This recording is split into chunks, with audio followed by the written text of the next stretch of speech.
G'day, today I'm going to share with you 8 baby sensory play activities and simple toy DIYs. If you've done any of these, I'd love to know in the comments. Tell me which one your child absolutely loved. Alrighty, let's get into it. Supplies you'll need for these sensory shakers. Some plastic Easter eggs, or you could use Kinder Surprise eggs. A hot glue gun, a knife or a file attachment, and some fillers. So I've got rocks, wheat, buttons, butterfly beads and a little bell. Firstly, if you're using the Easter egg plastic egg, then you want to separate them in half and then begin hot gluing in the holes at the bottom so that nothing can get out, but also so nothing can get in, like baby saliva.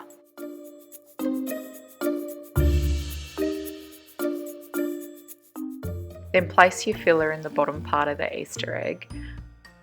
Then using the hot glue gun, you want to make 4 points of hot glue inside the top of the Easter egg, and then you want to push them together. I worked quickly because I couldn't believe how quick the hot glue was setting, but I also think that's because we're in winter at the moment in Australia.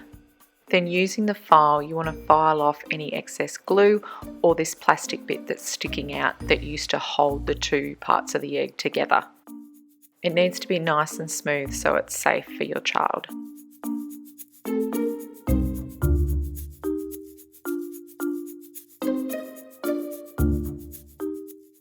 I ended up making 5 for Sophie.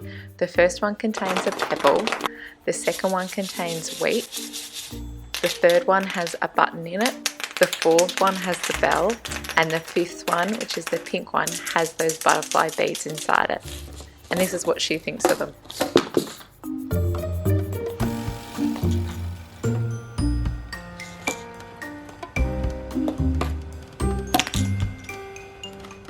Pretty good for a 4-month-old.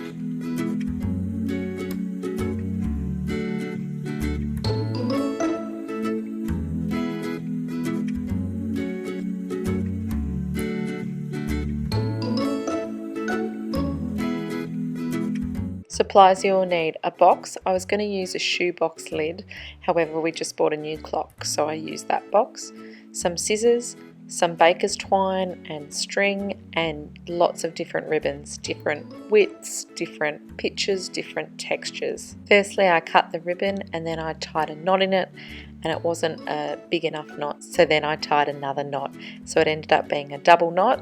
And then I did the same with the rest of the ribbon and the strings. I tried to do it at different lengths so that when Sophie was pulling the ribbon through, she'd be able to pull quite a lot so that she would know she had achieved something. So these holes were already here from the clock, so I just pulled the ribbon through and then tied a double knot at the other end as well.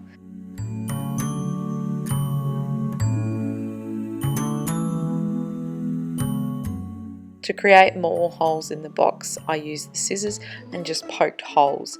Now, if you didn't want them to be as big as what the scissors I've got here are, you could use smaller scissors, or you could even use a skewer. And I did the holes at different locations around the box to keep it interesting. Then I turned over the box so these ribbons were actually going from a different direction, and then I pulled it through and tied some more knots.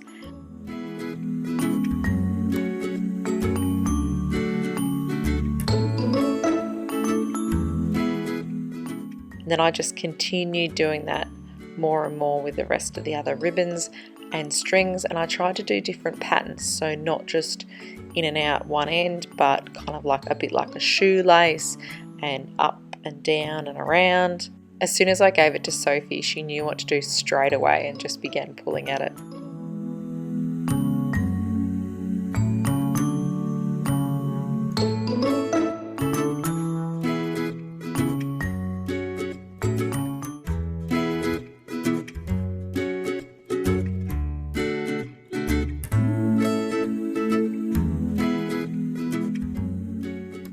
Supplies you'll need: cardstock. I'm using A4 size 185 grams, a hole punch and scissors, and your sensory items.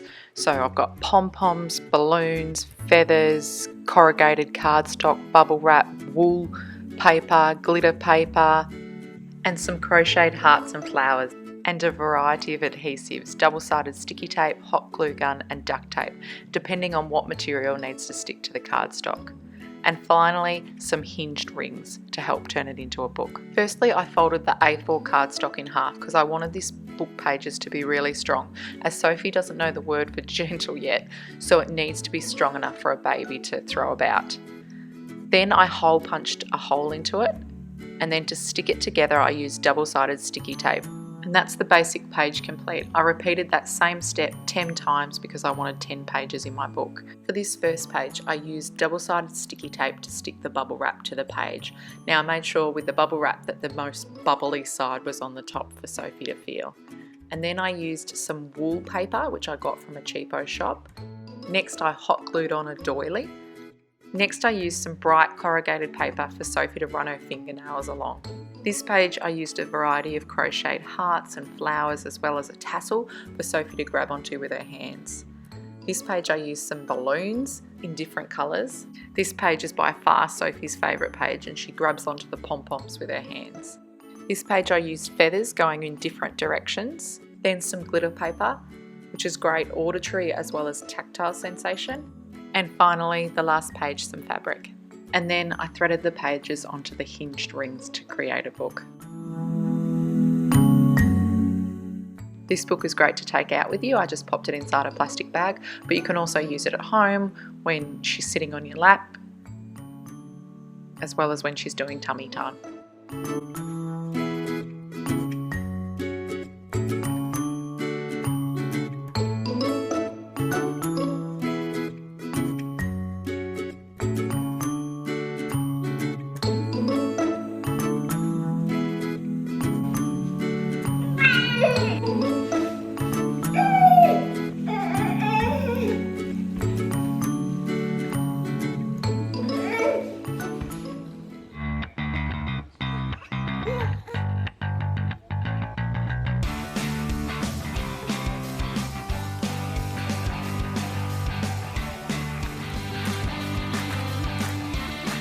Supplies you'll need for this sensory hula hoop.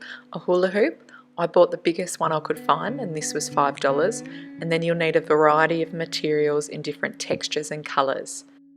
On Sophie's ring I put some cord materials, some plaited string, a shower sponge, a crocheted heart, some tulle, some bright blue fabric, tassels, another kind of fabric that is quite stringy, minky fabric. I also put some ribbons around there, some paper, a foam car and train, and a monkey toy.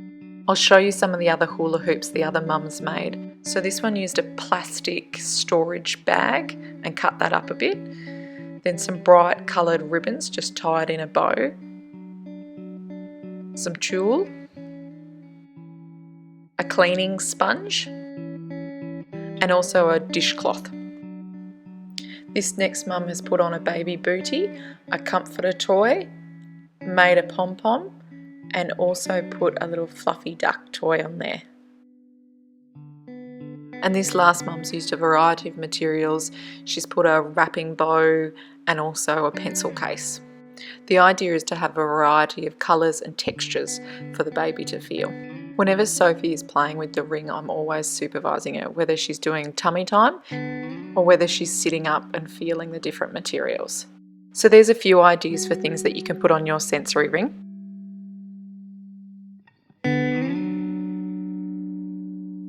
Well, there we go.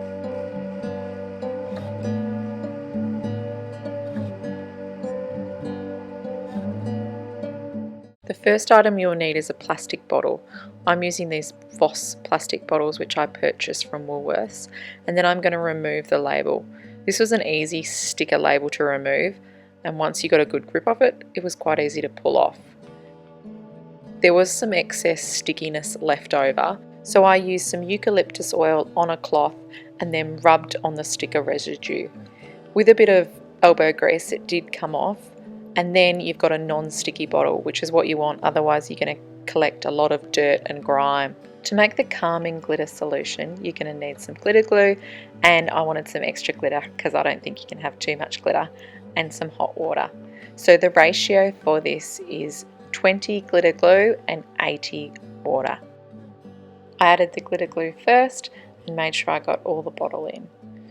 To get the last little bit, I used some of the hot water and poured it into the bottle and shook it up and then poured the rest of it in. I added extra glitter to the bottle so that the solution would be really shimmery. Then I proceeded to add the hot water, filling it right up to the top, and then I began shaking it. If you feel your child can open up the bottle, then I would definitely super glue it closed so that the contents doesn't go everywhere. I think Sophie enjoyed it, and as she gets older, she's only going to enjoy it more and more.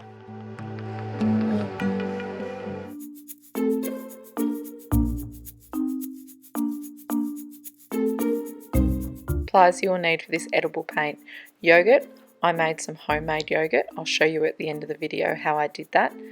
And some blue and red food dye. If you wanted to make it completely natural, you could use blueberries and strawberries to get those colours, and some cardstock and 2 bowls. Depending on how much painting you're going to do will depend on how much yogurt you need. I used 2 spoonfuls of yogurt to create some Father's Day cards.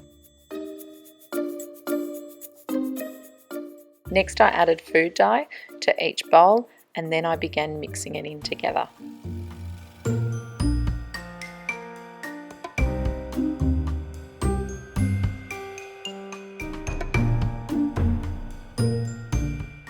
I made sure I had plenty of baby wipes and paper towel ready just to wipe her up as quick as I could.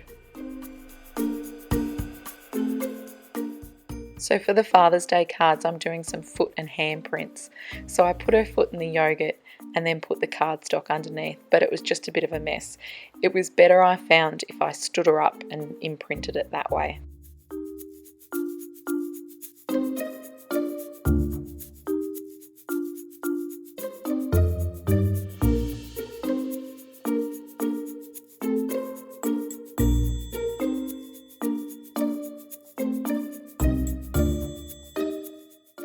Sophie's 5 months old in this video and she didn't try to eat any of the paint, but if she had of, it's just yogurt.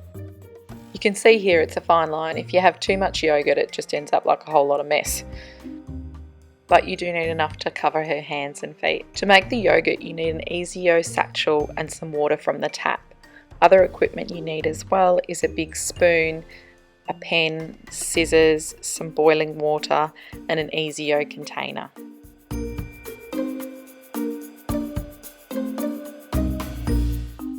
Sophie's helping out on this one. So add some water to your container just from the tap, then add in your satchel of yogurt mix and stir together until it's well stirred in. Once it's stirred, then add a little bit more water until you fill up to the line. Then place the lid back on and pop it into the container and add some boiling water around it.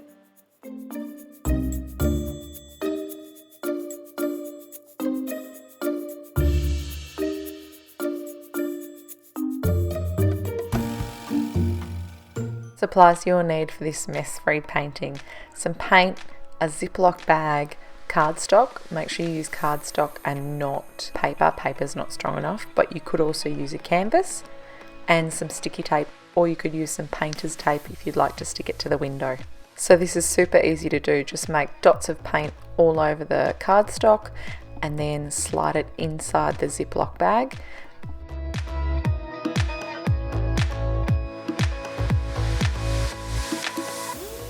And then I decided to stick it down to the table with sticky tape. Soph was so interested in the sticky tape. And then I set her up and away she went. A couple of times during our paint session, I just showed her how to mix the paint with my hands so that she could copy. What awesome mess-free fun. So this I'm actually going to fold in half and give as a card to her gran for Mother's Day. Discovery box or a Christmas busy box. So using Christmas bells, baubles, ornaments. I put the bells in a little container and a balloon. So what I did with the balloon, which she loves the most, is I blew it up to full capacity and then let a lot of the air out. So it hasn't yet popped. It just eventually loses air. And then I put them all in a fruit bowl and she pulls them out and I put them back in again. Thank you so much for watching until the end. The toddler edition is coming real soon. Bye!